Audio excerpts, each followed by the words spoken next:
అలానే మిసేశ్వరం భారత ప్రధానమంత్రి నరేంద్ర మోడీ గారు సమీప భవిష్యత్తులో భారతదేశం యొక్క ఆర్థిక పరిస్థితి ఎలా ఉండబోతుంది అని చెప్పి ఆవిష్కరించారు. తాజాగా సికింద్రాబాద్లో ఏర్పాటు చేసినటువంటి బహిరంగ సభలో చెప్పారు. గుజరాత్లో ఏర్పాటు చేసినటువంటి మరొక సభలో సోమవారం రోజు చెప్పారు. మరి ఇలా ప్రతి సభలో ప్రతి వేదిక మీద ప్రధానమంత్రి నరేంద్ర మోడీ గారు భారత ప్రజలకు సమీప భవిష్యత్తులో భారతదేశం సంక్షోభాన్ని ఎదుర్కోబోతుంది, ఆర్థిక సంక్షోభంలో కూరుకోబోతుంది అని చెప్పి ఎందుకు చెప్తున్నారు అని అంటే, ప్రతి ఒక్కళ్ళు సహకరించి ఈ ఆర్థిక సంక్షోభం నుంచి బయట పడేలా భారతదేశాన్ని చేయాలి అనేటువంటి ఉద్దేశంతో ఆయన బాధ్యతాయుతంగా చెప్తున్నారు. కానీ దీన్ని విమర్శించేటువంటి వాళ్ళు అనేక మంది ఉన్నారు.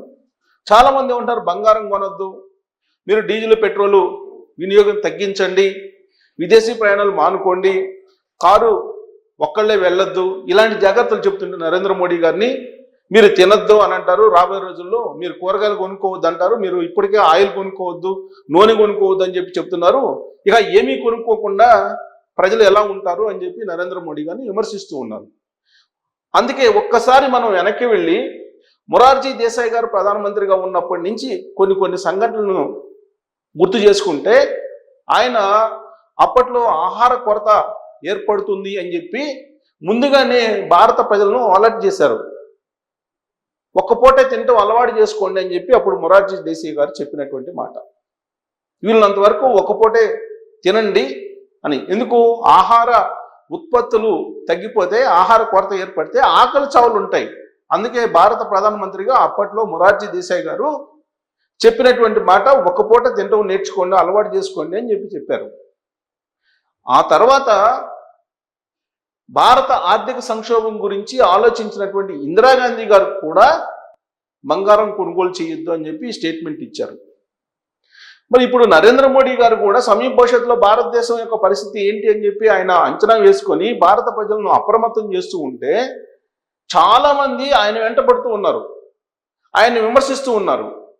ఆయన ఏం చెప్తున్నారు? మీరు యుద్ధ క్షేత్రంలోకి వెళ్ళి యుద్ధం చేయవసరం లేదు, శత్రు దేశాలను జయించాలన్నా లేదంటే భారతదేశాన్ని రక్షించాలన్నా ఎవరికి వాళ్లే ఖర్చులు తగ్గించుకోండి, విదేశీ వస్తువులు కొనుగోలు చేయమాకండి, విదేశీ ప్రయాణాలు చేయకండి, కారులో పూల్ చేసుకోండి, డీజిల్ పెట్రోల్ వినియోగాన్ని తగ్గించండి, వర్క్ ఫ్రమ్ హోమ్ అలవాటు చేసుకోండి, ఆన్లైన్ క్లాసులకి మీరు వెళ్ళండి, వర్చువల్ మీటింగ్స్ చేయండి, ఇలా చెప్తున్నారు ఖర్చులు తగ్గించుకోమని. ఎందుకు చెప్తున్నారు? ఖర్చులు తగ్గించుకోకపోతే విదేశీ వస్తువులను కొనుగోలు చేస్తే, విదేశాల నుంచి వచ్చేటువంటి గోల్డ్ను కొనుగోలు చేస్తే, విదేశాల నుంచి వచ్చేటువంటి పెట్రోల్ డీజిల్ని కొనుగోలు చేస్తే భారత్ వద్ద ఉన్నటువంటి విదేశీ కరెన్సీ నిల్వలు తగ్గిపోతాయి. మరి తగ్గిపోతే నష్టమైంది అని మీరు అనుకోవచ్చు. విదేశీ కరెన్సీ నిల్వలు తగ్గిపోతే భారతదేశం యొక్క ఆర్థిక పరిస్థితి ఏంటి అనేది ప్రపంచంలో ఒక మార్క్ ఏర్పడుతుంది. ఏ దేశానికైనా ఆర్థిక పరిస్థితిని లెక్కేసేది విదేశీ మారక ద్రవ్య నిల్వలు ఎన్నున్నాయి, విదేశీ కరెన్సీ ద్రవ్య నిల్వలు ఎన్నున్నాయి అని చెప్పి లెక్కేస్తూ ఉంటారు. ప్రత్యేకించి డాలర్స్ ఎన్ని వీళ్ళ దగ్గర ఉన్నాయి, విదేశీ మారక నిల్వలు ఎన్నున్నాయి, ద్రవ్య మారక నిల్వలు ఎన్నున్నాయి, దాన్ని బట్టి ఆ దేశం యొక్క ఆర్థిక పరిస్థితి ఎలా ఉంది అనేది భారతదేశంలో అంచనా వేస్తారు. దానికి సంబంధించి కొన్ని కంపెనీలు రేటింగ్ కూడా ఇస్తారు. ఉదాహరణకు మన యొక్క ఆర్థిక పరిస్థితి ఎలా ఉంది, మన ఆర్థిక క్రమశిక్షణ ఎలా ఉంది అని చెప్పి సిబిల్ ఉంది కదా, సిబిల్ మాదిరిగానే అంతర్జాతీయంగా ఉండే కొన్ని కంపెనీలు ఆయా దేశాలకు సంబంధించినటువంటి ఆర్థిక పరిస్థితి గురించి రేటింగ్ ఇస్తూ ఉంటాయి. ఆ రేటింగ్ని బట్టే మనకి విదేశాల నుంచి అప్పు తీసుకోవడం కానీ, లేదా విదేశ రుణాలని మనం తీసుకోవడం కానీ, విదేశాల్లో ఉండేటువంటి వాళ్ళు పెట్టుబడులు పెట్టడానికి రావడం కానీ, ఇవన్నీ కూడా ఆధారపడి ఉంటాయి. అందుకే సిఏడి అంటారు, అంటే కరెన్సీ అకౌంట్ డెఫిసిట్ అంటారు. ఈ కరెంట్ అకౌంట్ డెఫిసిట్ని జీడిపి తోటి పోలుస్తారు. ఈ రెండింటి మధ్య నిష్పత్తి 3కి దాటింది అనుకోండి, ఆ దేశం యొక్క ఆర్థిక పరిస్థితి బాగా లేదు అని చెప్పి అర్థం. 0 to 1, 1.5 మధ్యలో ఉంటే బాగున్నట్టు, 1.5 to 3 ఉంటే పర్వాలేదు, 3 కన్నా ఎక్కువ ఉందనుకోండి, వాటి రెండు మధ్య గ్యాప్, ఆ దేశం వరస్ట్ సిచ్యువేషన్లో ఉన్నట్టు. సో కాబట్టి వరస్ట్ సిచ్యువేషన్లో ఉన్నటువంటి దేశానికి అప్పు ఎవరు ఇవ్వరు. ఇప్పుడు మనం కష్టాల్లో ఉన్నాం, మన దగ్గర డబ్బులు లేవు, మన దగ్గర ఆస్తులు లేవు, మనకి మళ్ళీ రీపేమెంట్ చేయడానికి మన దగ్గర స్తోమత లేదు. ఎవరైనా డబ్బులు ఇస్తారా? ఎవరు. సేమ్ భారతదేశం యొక్క పరిస్థితి కూడా. అందుకే నరేంద్ర మోడీ గారు ముందుగానే అలర్ట్ చేస్తున్నారు భారత ప్రజల్ని. ఇప్పుడు మనం దిగుమతి చేసుకున్నటువంటి పెట్రోల్, డీజిల్కి సంబంధించి, ఆయిల్ ఉత్పత్తులకు సంబంధించి 85% దిగుమతుల మీద ఆధారపడి ఉన్నాం. 85% దిగుమతుల మీద ఆధారపడి ఉన్నాం. అలాగే గోల్డ్ 90% దిగుమతుల మీద ఆధారపడి ఉన్నాం. మరి ఈ దిగుమతుల మీద ఆధారపడటం అని అంటే మనం విదేశీ మారక ద్రవ్య నిల్వలను కోల్పోవటమే. ఎందుకంటే డాలర్స్లో వాళ్ళకి పే చేయాలి మనం. అప్పుడేమవుతుంది? రూపాయి పడిపోతుంది. రూపాయి పడిపోతే ఆర్థిక పరిస్థితి ఏంటి? ఇప్పుడు మనం చెప్పుకుంటున్నాం శ్రీలంక పరిస్థితి, అలాగే పాకిస్తాన్ పరిస్థితి చెప్పుకుంటున్నాం. రేపు ముందు జాగ్రత్త కనుక పడకపోతే నరేంద్ర మోడీ గారు చెప్పినట్టు ఆ దేశాల సరసన భారతదేశాన్ని కూడా చెప్పుకుంటారు మిగిలినటువంటి ప్రపంచ దేశాలు. మరి అది కావాలా, లేదంటే జాగ్రత్త పడటం కావాలా? జాగ్రత్త పడమని నరేంద్ర మోడీ గారు చెప్తున్నారు. జాగ్రత్త పడాలి. ఎందుకంటే వాణిజ్య లోటు సుమారుగా 10 లక్షల కోట్లు ఉంది. ఏంటి వాణిజ్య లోటు? మనం పంపించేటువంటి వస్తువుల ఎగుమతులు, వేరే దేశాలు పంపించేటువంటి ఎగుమతులకి మనం చేసుకునేటువంటి దిగుమతులకి మధ్య వ్యత్యాసం.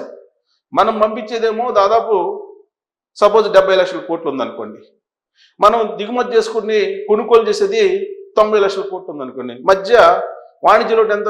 20 లక్షల కోట్లు. అంటే ఈ 20 లక్షల కోట్లు మనం నష్టాల్లో ఉన్నట్టు లెక్క. అంటే ఇప్పుడు మనం 10 లక్షల కోట్లు నష్టాల్లో ఉన్నాం. మరి దీన్ని తగ్గించాలంటే ఆయిల్ వాడకం తగ్గించాలి. ఎందుకంటే ఆయిల్ దిగుమతి చేసుకొని మనం వంట నూనె ఉపయోగిస్తున్నాం. బంగారం దిగుమతి చేసుకోవడం ఆపేయాలి. అలాగే బంగారంతో పాటు ఆయిల్ వీటిని తగ్గించుకోవాలి. విదేశీ వస్తువుల కొనుగోలును తగ్గించాలి. దీంతో పాటు విదేశీ ప్రయాణాలను తగ్గించాలి.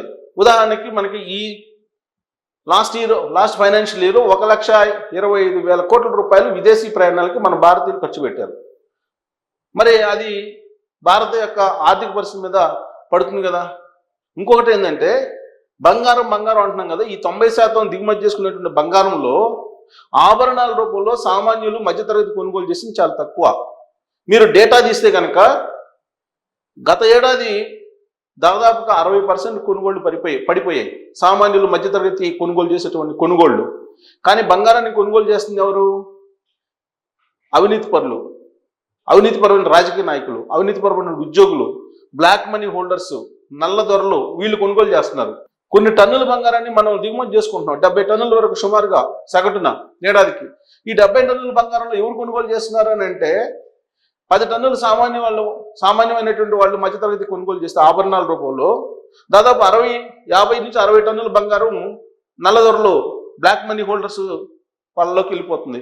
ఇప్పుడు బ్లాక్ మనీ దాచుకునే దానికన్నా కూడా బంగారాన్ని కడ్డీల రూపంలో, బిస్కెట్ల రూపంలో, ఇలా రకరకాల రూపంలో దాచిపెడుతున్నారు ముడి బంగారాన్ని. ఎవరు? నల్లదొరలు.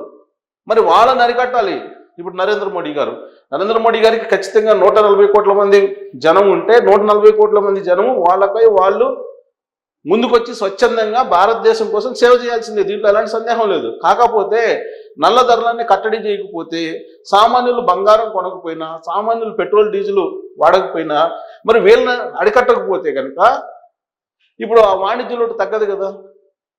వాణిజ్య లోటు తగ్గదు, భారతదేశానికి సంబంధించిన దిగుమతులు పెరుగుతాయి. యాక్చువల్గా విదేశీ వస్తువులను కొనుగోలు చేసేది ఎవరు? బాగా డబ్బు ఉన్నటువంటి వాళ్ళే. డబ్బులు ఉన్నటువంటి వాళ్ళు విదేశీ వస్తువులను కొనుగోలు చేసేటువంటి స్తోమత లేదు. మరి కట్టడి చేయాల్సింది నరేంద్ర మోడీ గారు ఎవరినంటే బడాబాబుల్ని, అవినీతి కోరుల్ని, నల్లదొరలని కట్టడి చేయాలి. సో బంగారానికి సంబంధించి కూడా బ్యాంకుల్లో ఉన్నటువంటి బంగారాన్ని బయటికి తీయించాలి. బాగా బ్లాక్ మనీ ఉన్నటువంటి వాళ్ళ మీద కాన్సన్ట్రేషన్ చేసి వాళ్ళ లాకర్లు బద్దలు కొడితే కనుక భారతదేశం యొక్క ఆర్థిక పరిస్థితి నుంచి బయటపడదు. ఇంకొక అంశం, భారతదేశానికి యుద్ధం వచ్చినట్టు సమయంలో, రెండో ప్రపంచ యుద్ధ సమయంలో అనుకుంటా, ఆ సమయంలో ప్రతి ఒక్కరు ఇళ్లలో నుంచి బంగారం తీసుకొచ్చి సైనికుల కోసం, అలాగే ఆయుధాల కోసం, దేశాన్ని రక్షించుకోవడం కోసం ఇచ్చారు. సో అలాంటి పరిస్థితి ఇప్పుడు రాకుండా ఉండటానికి ముందస్తు జాగ్రత్తలు చెప్తున్నానని చెప్పి నరేంద్ర మోడీ గారు చెప్పారు. మరి నరేంద్ర మోడీ గారు ఇప్పుడు కొత్తగా చెప్పారా అంటే ఇందిరాగాంధీ గారు కూడా చెప్పారు. ఇందిరాగాంధీ గారు ఎప్పుడు చెప్పారు చూడండి, ఇదిగో ఇందిరాగాంధీ గారు చెప్పింది క్లోజప్లో చూపించవచ్చు. Don't buy gold, Indira tells people, appeals for national discipline. ఎప్పుడు? 1967 జూన్ 6వ తారీఖు ఆమె ఇచ్చినటువంటి స్టేట్మెంట్ అది. ఆమె ఇచ్చినటువంటి స్టేట్మెంట్ హిందూ పేపర్లో వచ్చింది 1967లో జూన్ 6వ తారీఖున. ఆవిడ కూడా చెప్పారు నేషనల్ డిసిప్లిన్, ఫైనాన్షియల్ డిసిప్లిన్ కోసం గోల్డ్ కొనొద్దు అని చెప్పేసి. ఇక్కడ చూడండి, Mrs Indira Gandhi today made an earnest appeal to the people not to buy gold in any form and to observe national discipline in the matter of gold consumption in the country. The appeal is part of the government's continuing effort to save precious foreign exchange. ఇది విదేశీ మారక ద్రవ్య నిల్వలు, foreign exchange which is still under severe strain అని చెప్పారు అప్పట్లో. ఇప్పుడు నరేంద్ర మోడీ గారు చెప్తుంది కూడా అదే. In a statement issued here the prime minister shed, we are facing a very critical position in regarding to our foreign exchange. Gold imports add heavily to our burden. I therefore appeal to all citizens not to buy gold, whether in the form of ornaments or otherwise. This is a time for national discipline and sacrifice అని చెప్పారు. అంటే నేషన్ని కాపాడటానికి మీరు త్యాగానికి సిద్ధపడండి, gold కొనొద్దు అని చెప్పి ఇందిరాగాంధీ గారు అప్పుడు చెప్పినటువంటిది. The government has already imposed restrictions under the gold. The public cooperation in this regard is essential for the economic well-being of the country. The gold imports to be curbed further. So gold గురించి అని చెప్పి ఇచ్చినటువంటి statement. So కాబట్టి ఇప్పుడేదో నరేంద్ర మోడీ గారు చెప్తున్నారు అని చెప్పి రాహుల్ గాంధీ గారు చెప్తున్నారు. రాహుల్ గాంధీ గారు ఏం చెప్తున్నారు, గత కొంతకాలంగా మేము చెప్తుందే కదా ఇప్పుడు మీరు చెప్తున్నారు, మీకు అసలు విదేశాంగ విధానం రాదు, మీకు అసలు పరిపాలన చేయడం రాదు, దేశాన్ని దివాలా తీయించారు అని చెప్పి రాహుల్ గాంధీ గారు చెప్తున్నారు. మరి ఇందిరాగాంధీ గారు ఇచ్చినటువంటి స్టేట్మెంటు. సో కాబట్టి ఎవరికైనా సరే పదవిలో ఉన్నప్పుడు బాధ్యతాయుతంగా వ్యవహరిస్తున్నటువంటి నాయకులకి ఎప్పుడైనా సరే బాధ ఏందో తెలుస్తుంది, రాబోయే రోజుల్లో వచ్చేటువంటి ప్రమాదం ఏందో తెలుస్తుంది. అందుకే ప్రజలను అప్రమత్తం చేస్తారు. కాకపోతే ఇక్కడ ప్రజలను అప్రమత్తం చేసే ముందుగా నరేంద్ర మోడీ గారు ఆలోచించాల్సింది ఏంటి అని అంటే, సామాన్యులు మధ్యతరగతి కంటే బడాకోరులు దేశాన్ని దోచుకొని, ప్రజా సంపదను దోచుకొని దాచుకున్నటువంటి వాళ్ళు బంగారాన్ని స్టాక్ చేస్తున్నారు. వాళ్ళని కట్టడి చేస్తే భారత ఆర్థిక వ్యవస్థ సక్రమంగా ఉంటుంది. కానీ కొన్ని 140 కోట్ల మంది పీపుల్లో 1% పీపుల్ మొత్తం సంపదని పోగు చేసుకున్నారు. ఆ 1% పీపుల్ దగ్గర కనుక ఉండేటువంటి సంపదను గోల్డ్ రూపంలో ఉండేదాన్ని కనుక బద్దలు కొట్టగలిగితే నరేంద్ర మోడీ గారు భారత ఆర్థిక వ్యవస్థని భారత్ సంక్షోభంలోకి వెళ్లకుండా ఆయన గట్టును వేయగలరు భారతదేశాన్ని. ఆ దిశగా ఆలోచించాల్సిన అవసరం ఉంది. మరి మీరు ఇచ్చేటువంటి సలహా ఏంటి అనేది తెలియజేయచ్చు. Thank you.